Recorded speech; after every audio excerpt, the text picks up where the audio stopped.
కాళేశ్వరం మేడిగడ్డ లాంటి బ్యారేజ్ కూలిపోయి ఇవాళ 1,00,000 కోట్ల ప్రజాధనం వృధా అయిపోయింది.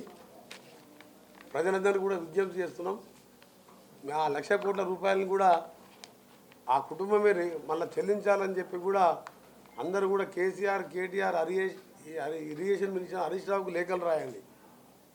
200 యూనిట్లు ఇస్తానికి పెద్ద ఖర్చు కాదు, మాకు నెలకు సంవత్సరానికి 400 కోట్లు అవుతుంది అని వ్యవస్థను గాడిలో పెట్టి సిస్టమ్ ప్రకారం ప్రజావాణి ఎట్లా చేస్తున్నాం అట్లా మొన్న మేము అప్లికేషన్ తీసుకున్నాం. అవన్నీ కూడా ఒక సిస్టంలో ఇప్పటికీ అయిపోయింది కదా, ఆన్లైన్ చేసినాం.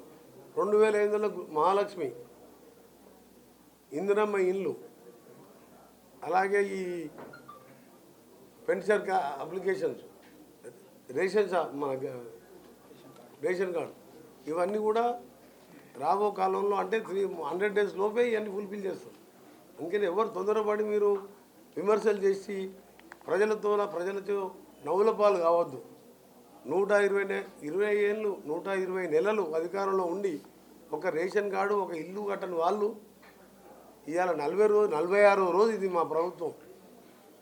ఇవాళ ఇంతమంది అధికారులు, నేను అక్కడ మంత్రులను కూర్చొని 1,50,00,000 రూపాయల విజ్ఞాపన పత్రాలు వచ్చినాయంటే ఎన్ని సమస్యలు తెలంగాణ ఉన్నాయో అర్థం చేసుకోవాలి. అందుకని పనికిరాని విమర్శలు మాని కరెంటు బిల్లు కట్టొద్దు, అది కట్టొద్దు, ఇది కట్టొద్దు అంటే మీరు చేసిన బండారం కానీ యాదాద్రి ప్లాంట్ మీద ఇప్పటికే విజిలెన్స్ ఎంక్వైరీ స్టార్ట్ అయింది. రేపు సిబిఐ సిట్టింగ్ జడ్జితో ఎంక్వైరీ చేస్తున్నాం. ఇవన్నీ చేసుకుంటూ మా కార్యక్రమం మేము చేస్తున్నాం. ప్రజాధనాన్ని కాపాడడానికే ప్రజానాయకులుగా, మంత్రులుగా మా బాధ్యత అండి. We're custodians of the public property.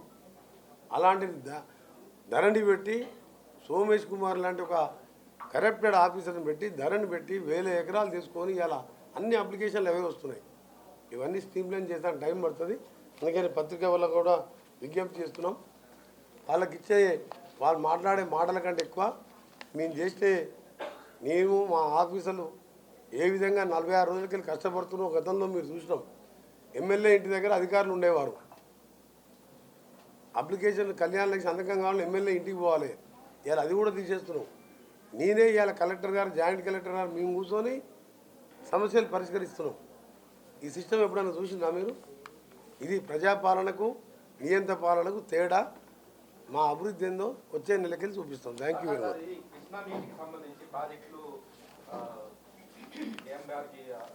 KM బావిది రాయలసీమ లిఫ్ట్ ఇరిగేషన్ అది అక్రమంగా డెడ్ స్టోరేజ్ లెవెల్లో ప్రాజెక్ట్ టెండర్లు పిలిచి, అలాగే పోతురెడ్డిపాటి 44,000 క్యూసెక్స్ ఉంటే 88,000 క్యూసెక్ చేసి ప్రాజెక్టులు పూర్తయి ఉన్న నీళ్ళు ఇవాళ డెడ్ స్టోరేజ్తో ఆంధ్రాకు పోతే ఇదే ముఖ్యమంత్రి గారు ఆంధ్ర ముఖ్యమంత్రి గారితో కలిసి లంచ్లు డిన్నర్ చేస్తూ ఈయనకు దెబ్బతాకి ఆయన వచ్చి పరామర్శించింది తప్ప ఇవాళ నల్గొండ జిల్లాలో ఏఎంఆర్ ప్రాజెక్టులో నాగానిసారం నీళ్ళు లేక మా దగ్గర మంచినీళ్ళు లేని పరిస్థితి. ఇవాళ దేవరకొండ, నకరికల్, నల్గొండ, మునుగోడు కానీ ప్రాంతాలలో నిన్న పగిడిమరి అనే గ్రామంలో 6 బోర్లు వేస్తే 6 ఫెయిల్ అయినాయి.